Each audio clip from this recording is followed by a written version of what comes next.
स्वामी विवेकानंद प्रेमास्थान ज्याने त्यांच्यामुळे ग्राहक संरक्षण परिषदेत कायदा पास झाला त्याचे जनक स्वातंत्र्य सैनानी कैलासवासी बिंदू माधव जोशी बंधारा यांच्यामुळे हा पूर्ण राज्यामध्ये आपल्या हा ग्राहक संरक्षण कायदा 26 डिसेंबरला शासनात संसदेत पास झाला. त्याला कुठल्याही म्हणजे सत्ताधारी असो किंवा विरोधक असो कुणीही त्याला विरोध केला नाही.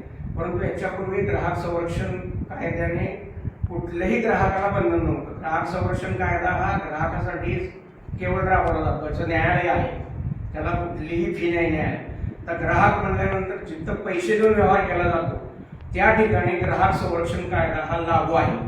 विशेषतः आपण वस्तू खरेदी करताना कुठलीही असो मग ती पावती घेणं गरजेचं आहे. जर तुमची तक्रार पुढे तुम्ही ग्राहक न्यायालय वेगळं आहे त्याच्यात तुम्ही अगोदर ग्राहक पंचायतीकडे मांडू शकता. समन्वयाकडे जर ती तक्रार संपली तर आनंदच आहे. त्यात आम्हाला काय नाही, आमच्यासारखे सदस्य जर काम करतात. मी स्वतः जिल्हा ग्राहक संरक्षण परिषदेचे सदस्य त्यामार्फत काही प्रश्न सुटलेले आहेत. पण एखाद्या गोष्टी जर खराब लागली तर तुम्ही याच्यापूर्वी आपल्याला कुठलेही हे नव्हतं की बाबा घेतली वस्तू किती आपली खराब जर लागली तर त्याला आपल्याला संरक्षण नव्हतं. आता तसं नाही आहे कायद्याने.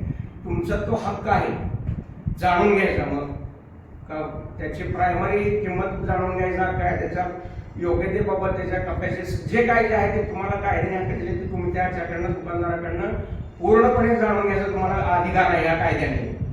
हा कायदा फक्त एक आहे की ग्राहकासाठी आहे. ग्राहकानेच यासाठी जागरूक होणं गरजेचं आहे. आणि शक्यतो व्यवहार करताना कुठलीही व्यवहार असू द्या मग तुम्ही हा कायदा कुठे लागू आहे फक्त की जिथं पैसे